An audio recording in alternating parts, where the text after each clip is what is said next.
Okay, hello and good evening, everybody. Do Jemima.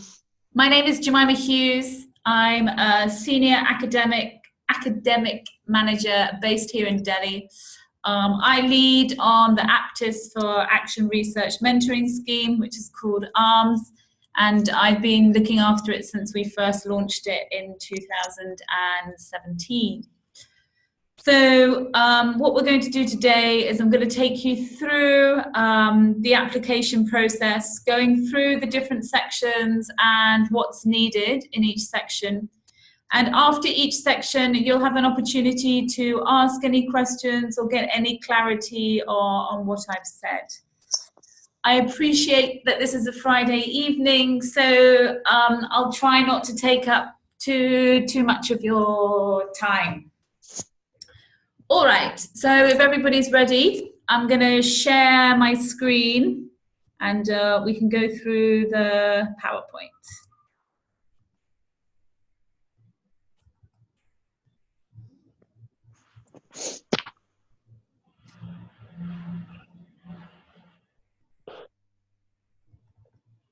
Oops. Okay, can everybody see my screen? Yes. Okay, super. Okay, so what we're going to be looking at in this webinar is I'm going to give you a little overview of the scheme. We're going to look at, as I mentioned earlier, the different sections on the application form and looking at what you kind of need to put in each section. I'll also answer any questions that you may have about the scheme or any things you're not very clear about. So first of all, let's have a look. What is AARMS? As I mentioned earlier, AARMS is the APTIS Action Research Mentoring Scheme. And AARMS has two layers. So layer one is you mentoring teachers that you have chosen as they conduct classroom-based action research over a period of about 12 months. Layer two is that you as a mentor will be receiving input and support from ELT action research specialists. And this support will come in 3 face-to-face events. So the face-to-face events are an induction workshop that will probably be scheduled for either end of April or early May. You have monthly webinars with your ELT action research specialists, and you'll have quarterly counseling sessions. So that's a one-on-one conversation. The 3 face-to-face events are, as I mentioned earlier, an induction workshop. We have what we call a midpoint workshop. This is normally tied into a conference or a seminar that we put together where you will present. And then the last one is the last workshop, again, is tied to a public event. At the moment, we've done a Mila, which is like a festival, where you and the mentees that you've been working with will showcase your learnings and findings to the public. So the face-to-face events, the British Council will give you a travel bursary for and will support you in terms of making sure that you're able to come to wherever we're hosting the workshops. I think there's a huge amount of benefits to you and your teachers that you work with participating in AARMS. I think, you know, one of the feedback that we've had from the last 2 cohorts that we've run is that the mentors have really enjoyed watching teachers that they're working with grow, learn and transform as they start to investigate their classroom. It will provide an opportunity for you to develop or deepen your mentoring and also your own research skills. As while your mentees will be conducting research, you too will be looking at what you do as a mentor and whether that's working, and you'll be doing your own sort of action research around that. You'll get project management experience, and what I mean by that is that when you're given the award, you have to submit sort of quarterly reports. You've got to show us how you're spending your money, and you'll really get to develop your project management skills. You'll also get extensive feedback and support from the ELT specialists, and they invest a lot of time and energy in helping you solve any problems that you might be having or that your mentees might be having. They're very much on hand and provide a very sort of supportive and key role in your own development as you go through the program. It's also an opportunity for you to widen your professional network. Normally the mentors that we're working with can come from all over the country. So you get a chance to work with other people, present with them, share your learnings, successes and challenges.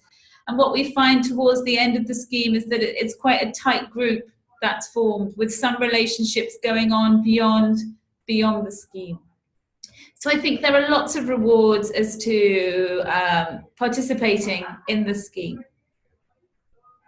So, okay, so now you've had a little idea into what is AARMS. Does anybody have any questions at this stage that you would like to know anything else?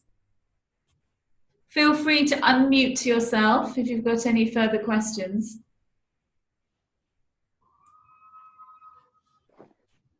Totally agree with you, Jemima. Shweta and I are here as an evidence of the extended relationship beyond the project last year.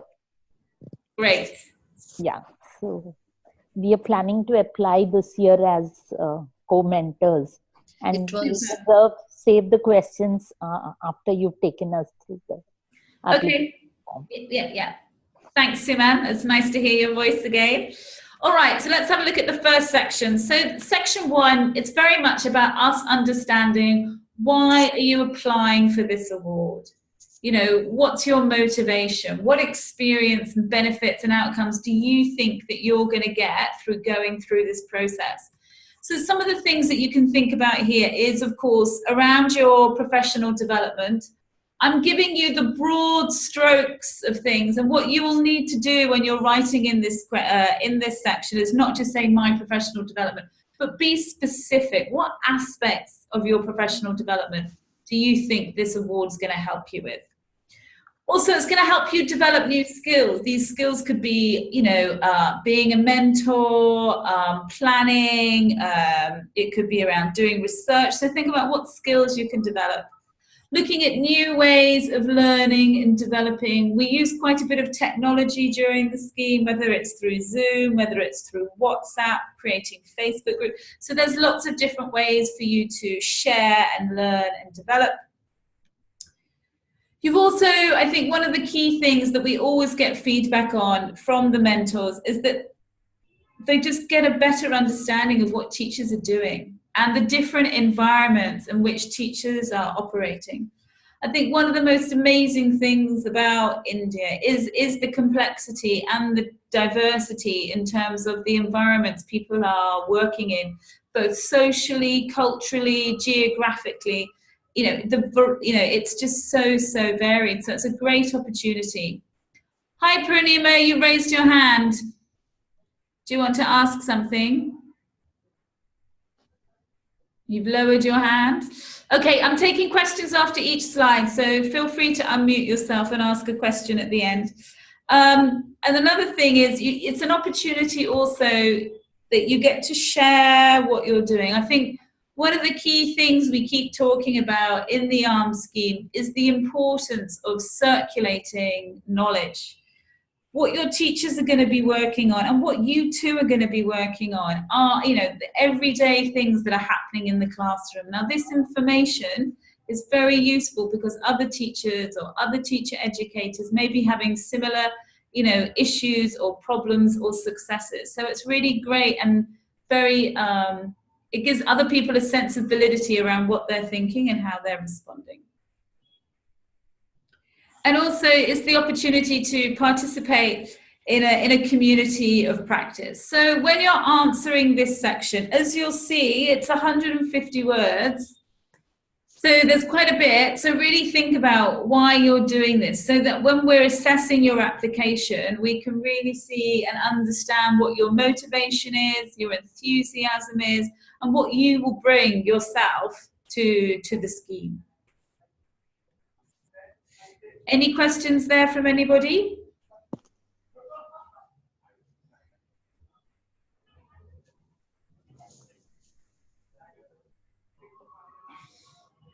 No? Okay, I'm going to move on. So I think section 1's pretty straightforward.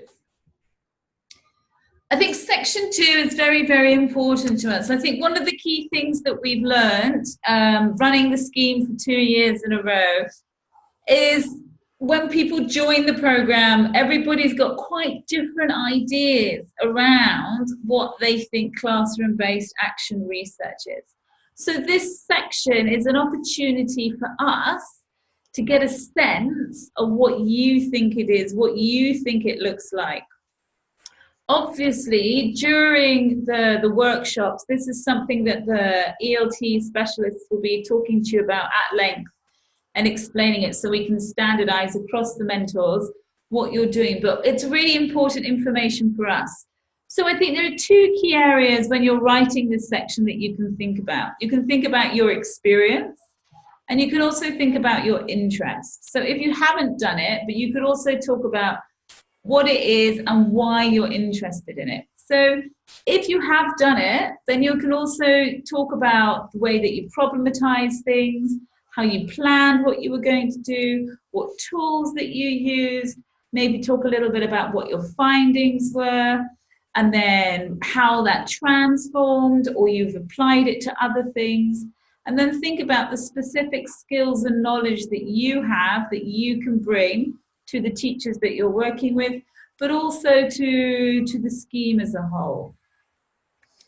In terms of your interests, I think it's about why are you interested in classroom-based research? Where does this interest come from? Why are you interested in working with teachers who are going to be doing classroom-based research? You can also look at about what you think the advantages are of doing it, what benefits it can bring, not just to teachers, but students, to the school as a whole.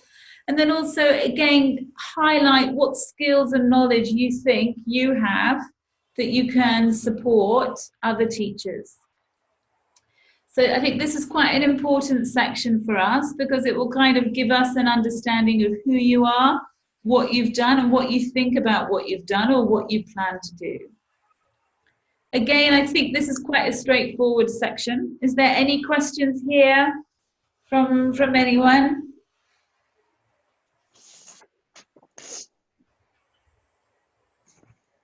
You're all very quiet. This is very nice for me. Okay, let's move on to the section 3. Tell us about your group of teachers you plan to work with. Indicate their levels of experience with classroom-based research. So I think you'll see on the application form, there are like 3 columns that you need to fill out.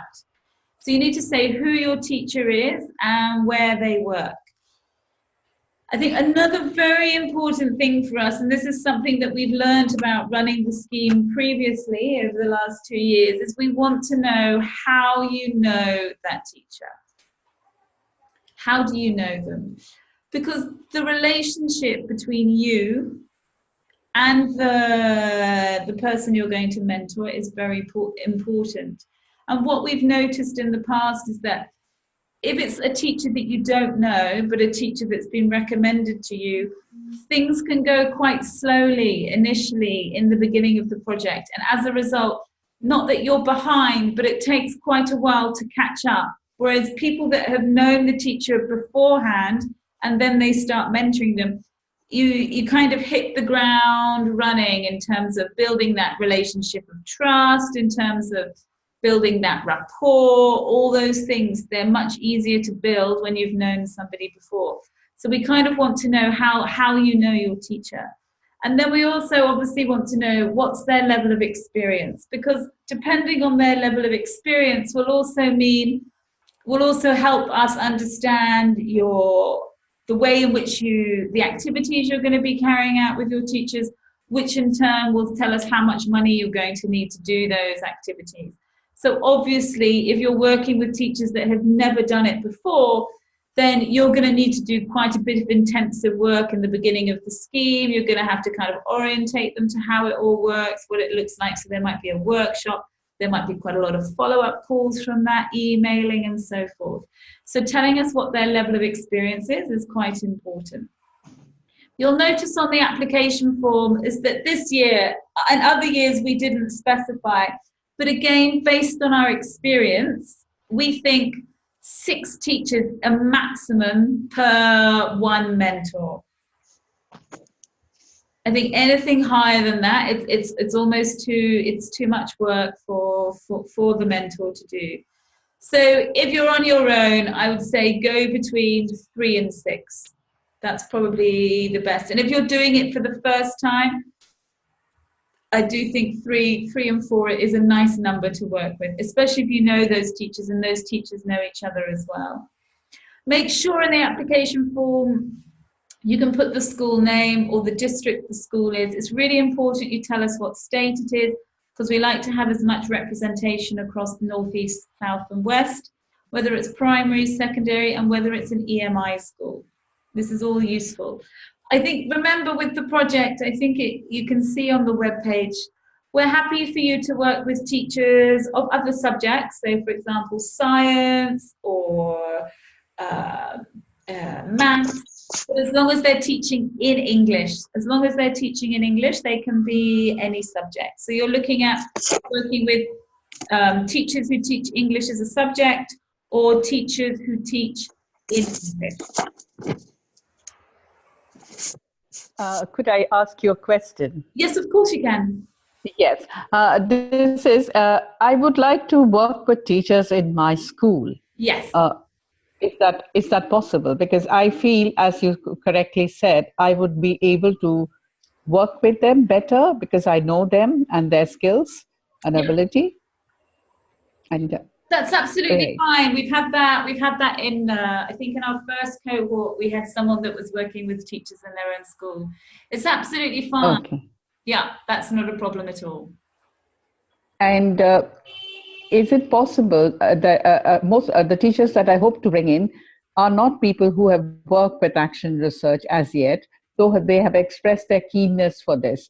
Because this we've had about 7 to 8 teachers who worked on action research in our school, and I had acted as a mentor for them, and this was under the GTA program. So I would like more people to come in. So is that possible, or should I take people with experience? It's up to your call. I think the main thing that you need to make sure is that those teachers okay, I think there are some key things. When we look at the next slide, it's about why your teachers want to be involved. I think one of the key things that you need to communicate is that it's for 12 months, that they need to be motivated and they need to be committed as well. As long as they've got those things, then there's no reason you can't. I mean, you can take someone with no experience of doing action. Right. Thank you. And quite a lot of our mentors have worked with teachers that have had no experience before. Okay. And another question that I have is the GTA program, the mentoring for action research was based on certain questions and how the teachers had to follow those questions and answer. So the format was more or less given to us. Do we have a similar format for this? No, not at all. Because one of the key things about mentoring is that you are mentoring your teachers so that they can be independent teacher researchers. So the role that you will play is that you will be telling them, go to your classroom, tell them, have a look at what's working, what's not working, what's challenging, where are your successes, and you will get them to start problematizing their environment. And then they come back to you. So there are stages, but there's not a script per se where on this day you will do that, on this time you will do that. It's not like that at all, because it's meant to be, action research is meant to be a very organic process and very responsive to the environment that you're operating in. Okay. So how do you know your teachers? Are they your colleagues? Are they former classmates from college? Are they your friends? Are you in the same professional network? Maybe you're their department head. Maybe you were their trainer. Just let us know how you know them. And then again, just say what level of experience you think they have. Just say they have a lot, they have some, they have no experience. You're not going to be penalized at all when we're looking at applications. It's just the case for us to kind of tally up what your activities are and what your budgets are and whether they're appropriate. I'm going to talk more about the money side later, but some applications we see that We can see that they don't have much experience, but the activities that are planned are not enough for teachers that don't have experience. So we will contact that person. We will say, you need to change your budget. You need to ask for more money, X, Y, Z. So there is a bit of give and take in the shortlisting process. Moving on now to the next slide. I'm very curious as to where that red line has come from that's on the slides. I don't know why it's there. Hang on a second. Like, why is it there? I don't know. So, sorry. Let's make it whole again. Oh, I thought it had gone.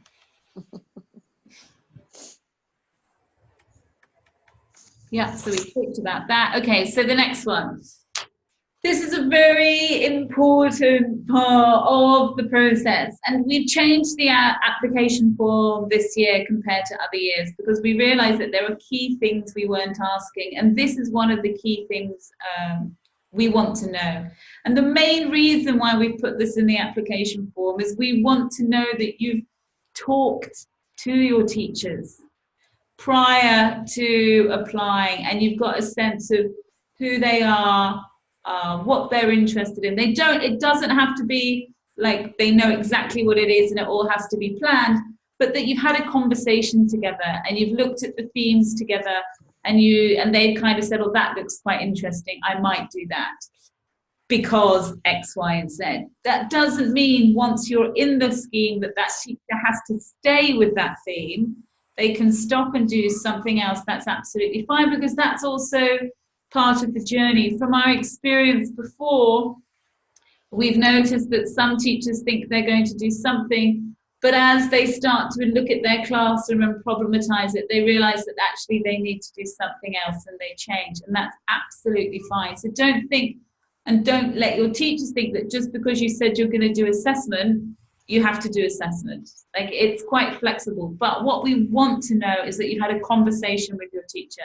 They've looked at the themes and you've talked about what's going on in their classroom and what might be an interesting theme. And they've told you which one they want and why.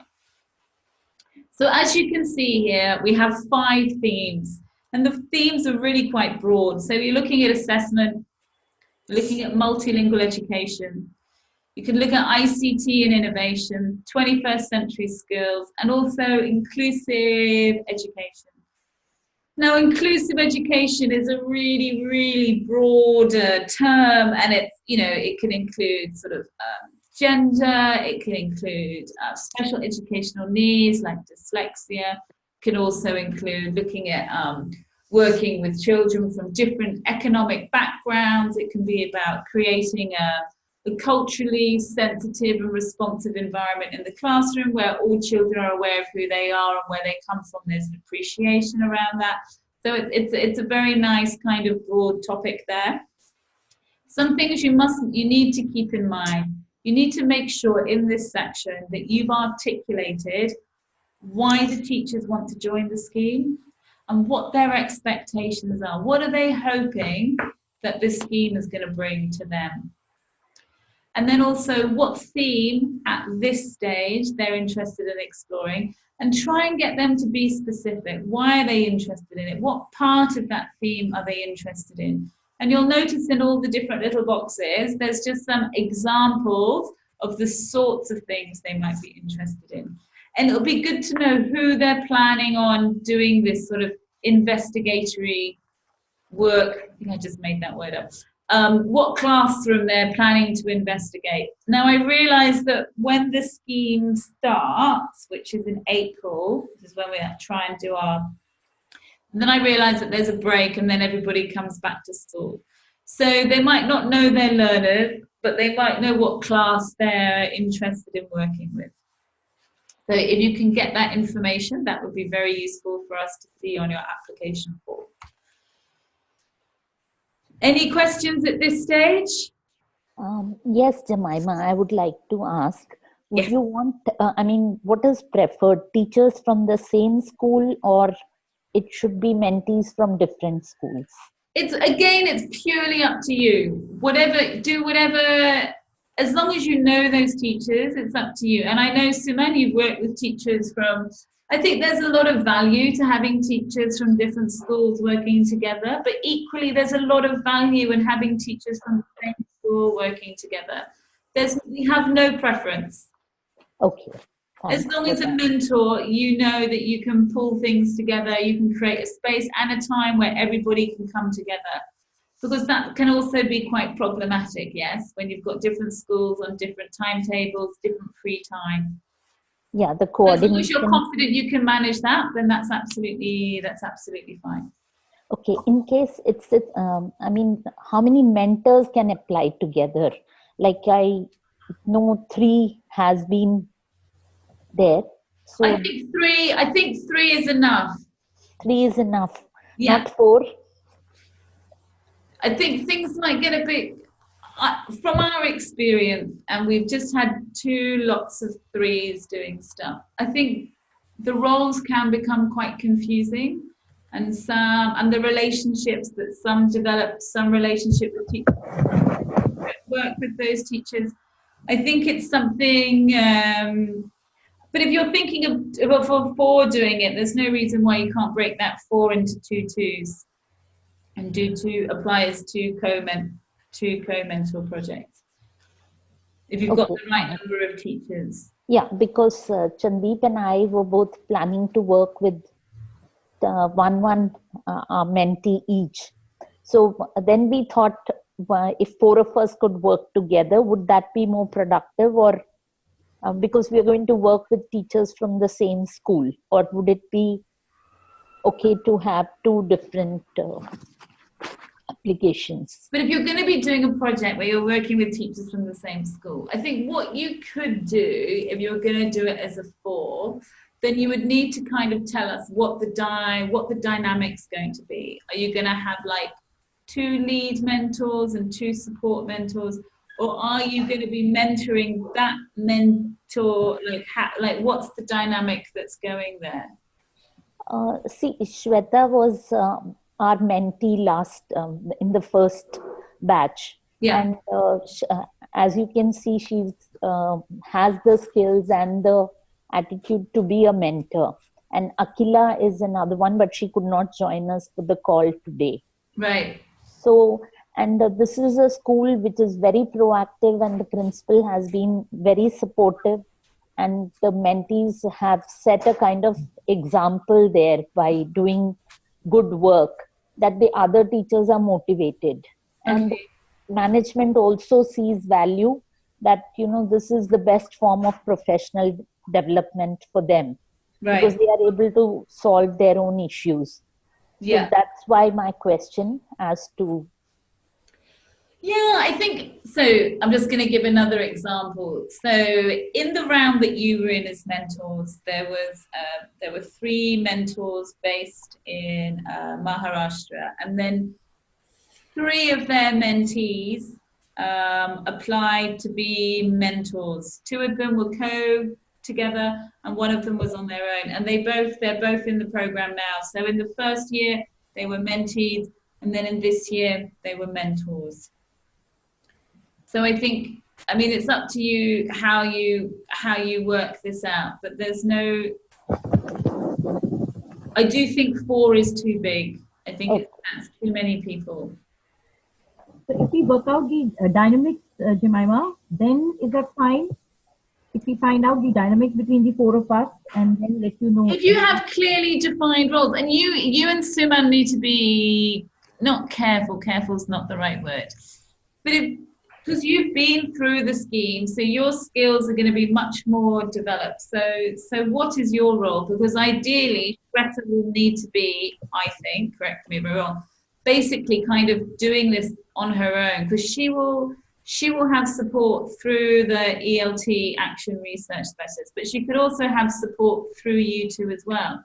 I don't think you 2 should be the drivers, if you see what I mean. I think Shweta needs to be in the driving seat, but with you 2 and the other person who's not on the call today. And then with you 2, I think it's your role, yours and Suman's role, that you would need to look at. What's your dynamic? What are you bringing? What's your role?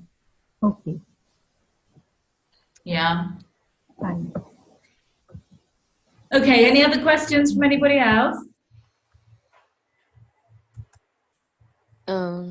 Yeah, can I ask a question? Yeah, of course you can.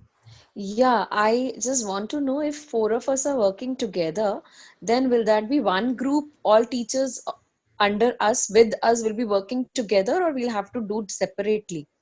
For example, if Chandeep ma'am, Suman ma'am, Akhila and I, we have 3 to 4 teachers with each one of us, 3 with me, 3 with Suman ma'am, and like that. So together, can we hold our um meetings and other things, or it has to be totally different setup?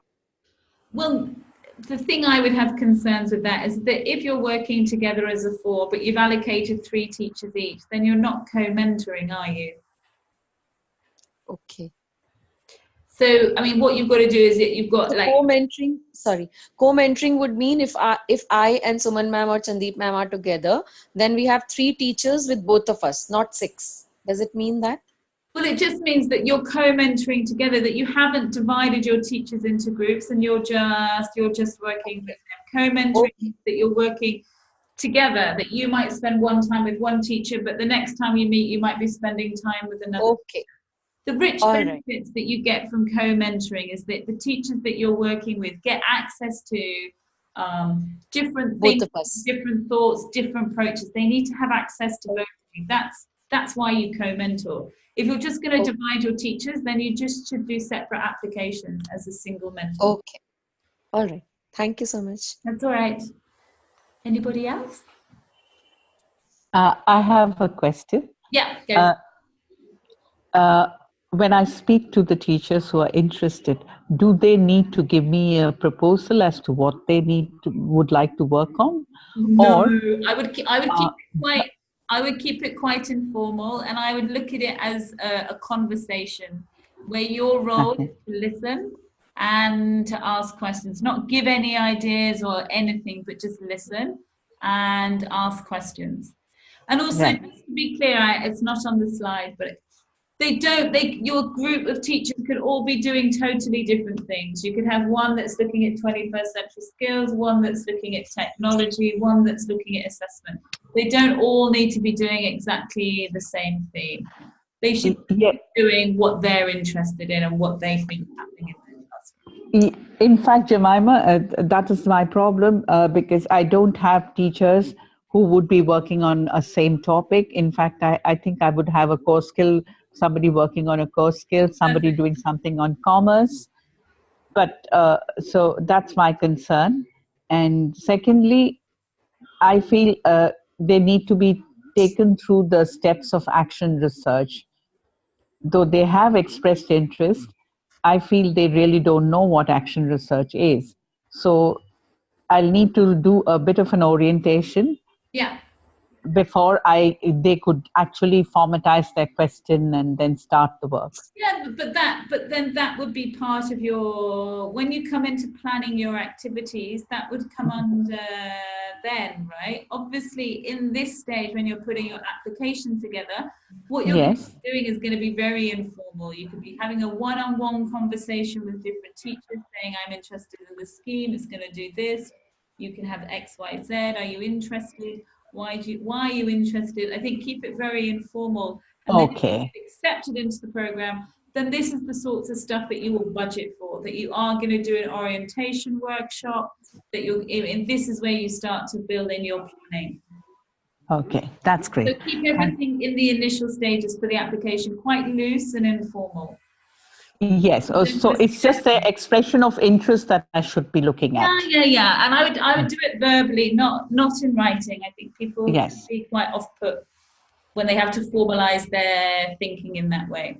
Yes, and because in the application there is some mention of their interest and why they something to do with that. So I was wondering whether there should be something specific, because it all depends on whether their interest could just simply be, on our B.Ed program, we did a little bit about it, but we didn't do it that much. And I've got a problem that I don't understand what's going on in my classroom, and being part of the scheme, might equip me with the tools that I need to investigate my program and have support, which is very exciting for me. Okay. I mean, it could be something that simple. I see. Thank you. That's all right. And because my concern is that this is subject to my application being accepted. So I don't want to put them through that work. And, you know, it shouldn't be a futile exercise for them. So that's my concern. It doesn't have to be, but as we say, this is just your preliminary discussion. It's like once you're accepted, then everything will become a lot more formalized. And, you know, when you come to see us, you will have an induction with us before you start working with your teachers. So we can align all the mentors on the same principles of what we perceive. Okay. I get it. Thank you. Thank you very much. That's all right. Let's have a look at the next slide then. Let's have a look at the next slide, if it will let me.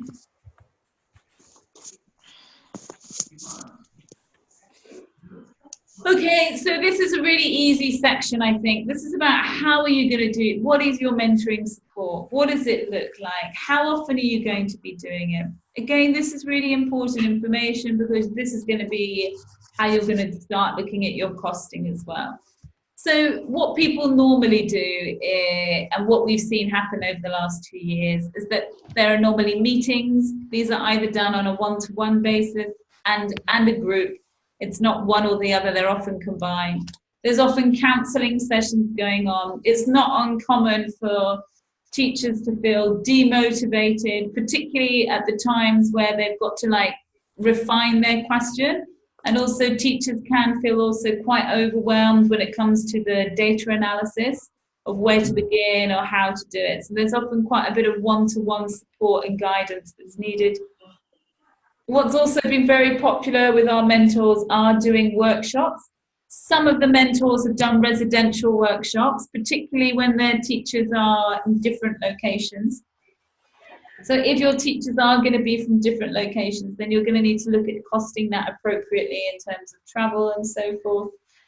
There's also kind of input sessions. These are kind of workshops when you're working around stuff, but input sessions would be, let's say you're going through data collection tools with your mentors. So it's not so much participatory, but kind of developing their skills. Also, what's been very popular is doing things online through webinars. These can be recorded so people can listen to them after if they can't make the meetings. So once you've worked out how or what you think your support's going to be, you then need to think about how often are you going to be doing this? How often are you going to be working with your mentors? And everybody, I don't think there's a hard and fast rule around this. Some people are, every 2 weeks. Some people are once a month. I mean, it all depends. But think about this because this is something you're going to have to cost for. So what we normally find is people normally do around 3 workshops if they're doing a workshop.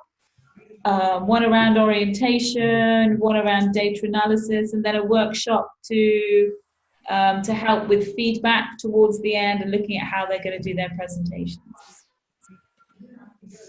So once you've decided how, then you've got to think, once you've decided on what you're going to do, you need to think about how you're going to do it. Is it going to be face-to-face? Is it going to be online? Remember, if you've got online, there's lots of really cool stuff that you can do via Skype or Padlet, WhatsApp, Facebook, Zoom. These are just a few. Of course, there are other tools that you can use, particularly on Google. On that platform, there's many different ways that you can share and document and record things. Documentation plays a very important role in the scheme. So whatever you're doing in terms of meetings, workshops, you've got to make sure that you're keeping that, documenting all of that and keeping all your resources available that you're sharing with your teachers. Any questions on this? Thank you. Thank you. It's quite straightforward, I think. Let's go on to the next section. Okay, so you would have noticed in the form, we've been a lot more prescriptive this year in terms of your timeline of your activity. So I think it can be broken down into sort of these key stages. You've got your pre-planning activities, and pre-planning is around orientating people to the scheme, you know, developing your relationship with them.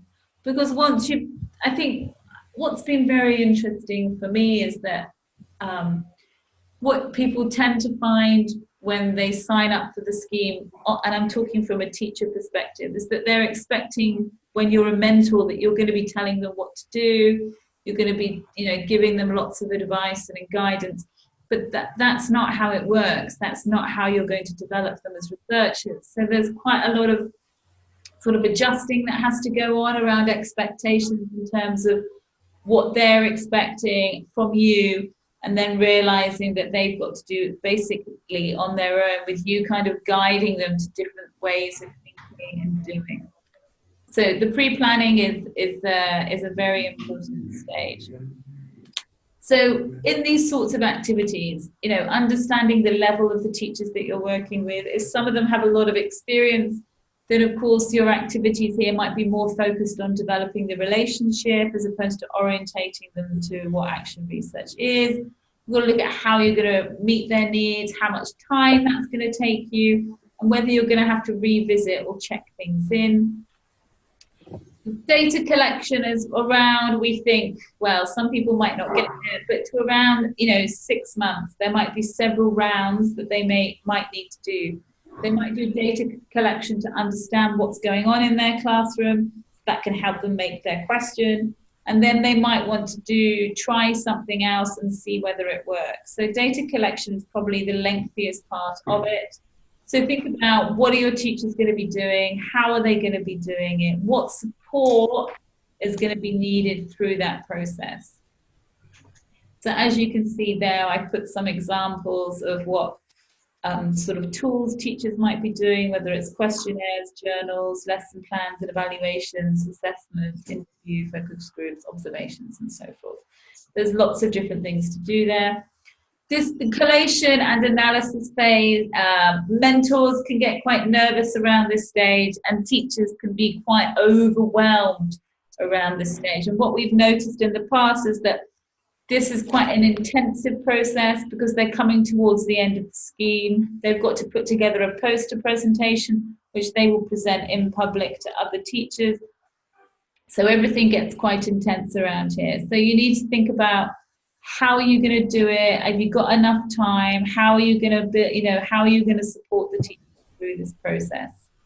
And then the last one is around the presentation. Let me move this because I'm not sure you can all. There we go. How are your teachers going to be doing it? What are they going to need? Are they going to need, if they want to do something on a video, have they got the tech skills to manage this? Can you support them with that? If they're doing a poster presentation, like what kind of resources are they going to need to do all of that? So this is quite a big chunk of time. And now what you're going to be asked for on the application form is that you need to start mapping months to these different activities.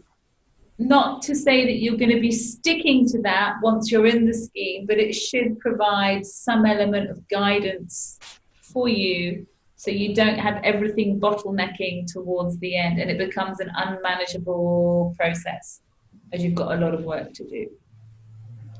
Any questions here?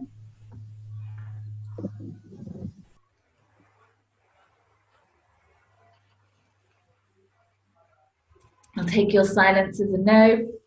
Let's move on to the next section, which is section 7, which is the budget. So unlike other, in the last 2 years, we had an open amount, but what we found is that people were asking for huge sums of money, which meant that we were having to call people up and asking them to revise their budget, and there was just a lot of going back and forth, and it took us a long time. So what we've decided to do this time is we're going to put a ceiling on it. So no more, you can't ask for anything more than 2.5 lakh. Now, just because we put that as a ceiling doesn't mean that's what you should be asking for, that that's what you want to aim for and that's what you're going to spend, because we will call you up and say, no, why have you got that? Why have you got that? Why are you saying it's that much? So just think, whatever you're doing, it shouldn't exceed that amount. As I mentioned right at the beginning, there are 3 face-to-face events So that money is separate. It's got nothing to do with the award. That money is what we call a travel bursary, and that will be paid on top of the money that you get to support your teachers. So obviously, when calculating your money, it will also depend upon how many teachers you're going to be working with, where those teachers are located, whether they're near, whether they're far, you know, what sort of activities you're going to be doing, and then breaking down the cost of them. So if you're going to be doing a workshop, for example, you know, are you going to need to budget for a venue cost? Are you going to need to help teachers getting there? Are you going to need AV equipment that you might need to hire? Are you going to need to buy stationery? Like all these things you need to think about and start itemizing. So the types of activities and items you can have money for are pre-project work, data collection, equipment hire, as I mentioned earlier, venue, phone credit, travel, workshop, maybe you're going to do accommodation for your teachers, maybe there's, you know, kits and materials, about, you know, your local managerial and secretarial expenses, and then also make sure that you've got a contingency, that you're asking for an amount for a contingency, because it's not uncommon for things that you haven't planned to happen. So it's good to make sure you've got a contingency item as well to absorb any of those costs.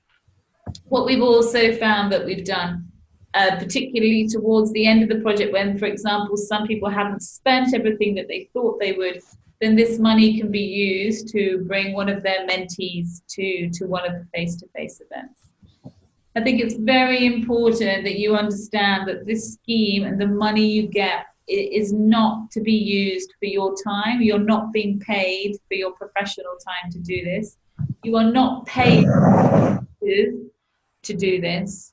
And it's not for any of your own personal expenses. It's only expenses that are related to the scheme. So there's no, what's the right word here? There's no sort of salary or anything attached to this. So we will pay for all your expenses, you know, if you need to travel, but it's not about paying you for your time or your teacher's time. So just make sure, particularly when you're talking to teachers, that that's very clearly understood as well.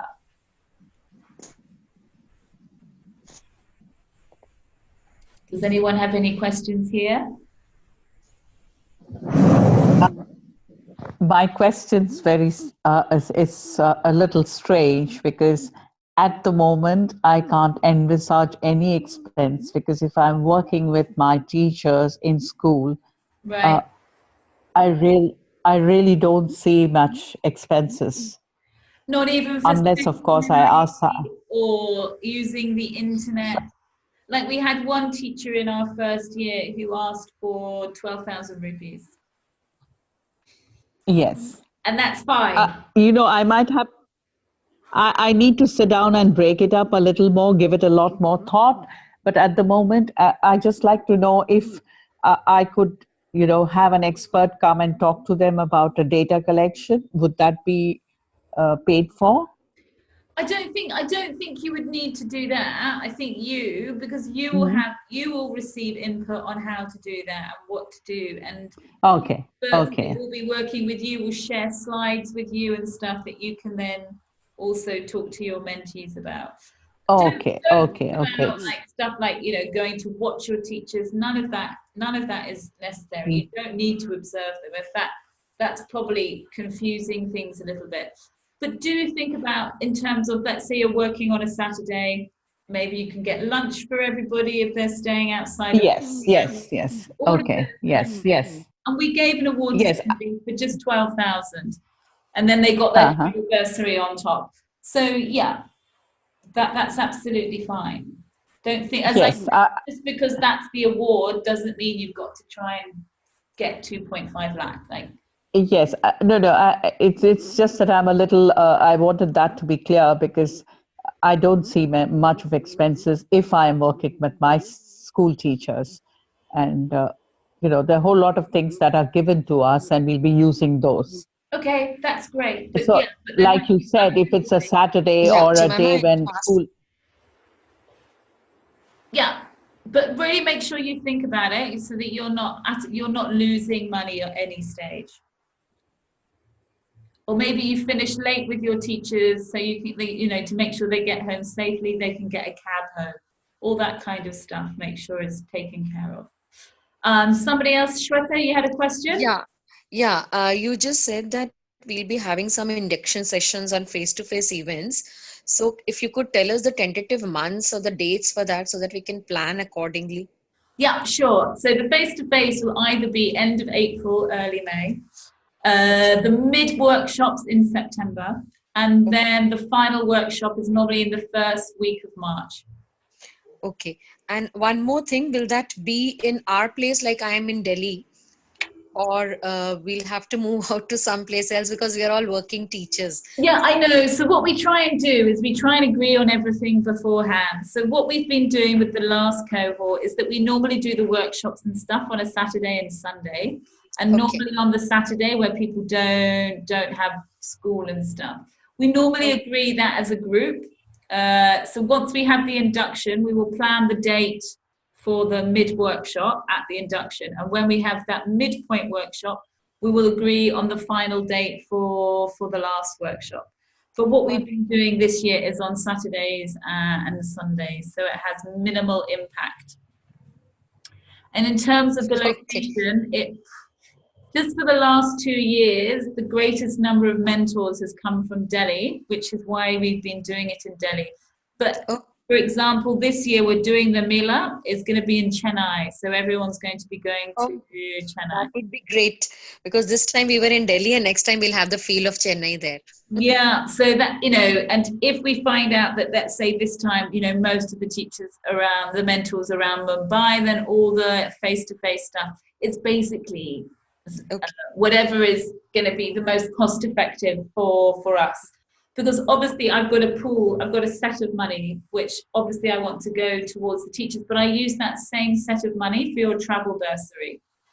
So obviously the least amount of travel bursaries I give, the more people I can have on the scheme, if you see what I mean. Yeah. Thank you so much. That's all right. Anybody else have a question? Okay. Let's move on to the next slide, which I think is, any questions? Hi, Jemima. This is Hello, who's this? Girish Mulani. I'm one of the TCs based in Mumbai. Unfortunately, I couldn't join your call at 7, so I was late. Don't worry, I recorded it and I'm going to put the link up on YouTube. So perfect. That was my question. Yeah. Thank you. So I will. Yeah, don't worry about that. That'll be fine, because I'm aware it's a Friday and it's in the evening. We've all got lives, so it's much easier to do this sort of thing on your own time. Perfect. Thanks. So if you have any further questions, we can mail it to you. Yes, exactly. And do feel free to do that. If you go to the webpage, there's the AARMS inbox. So if you've got any questions or you're not clear on anything, then please do let me know. I look in that inbox twice a day, before, like around just before lunch and around 4 in the afternoon. So I will respond, and I normally respond immediately once I've read it. All right. Thank you. No worries. Thank you. Anybody else have a question? Hello. Jemima, none so far. I think I'll mail you when I have one, once I start with the application. Thank you. This was most helpful. Oh, good. I'm glad. Anybody else? Oh, thank you, Jemima. A lot of rethinking to do now. Yeah, and Suman, and if you guys want to write to me, if you've got an idea of what you want, run that by me first, by all means, email me. Sure. Thank you. Thank you. Thank you. Thanks a lot. Okay, A lot of everybody. doubts have been clarified. Okay. Bye-bye. Thank you. Anyway, thank you all for listening, and really best of luck with your application. Thank you so I much. hope to see applications Thank from you. all of you. Thank you. Bye. Yes, thank you. Very much. Bye-bye. Bye. Bye-bye. Bye.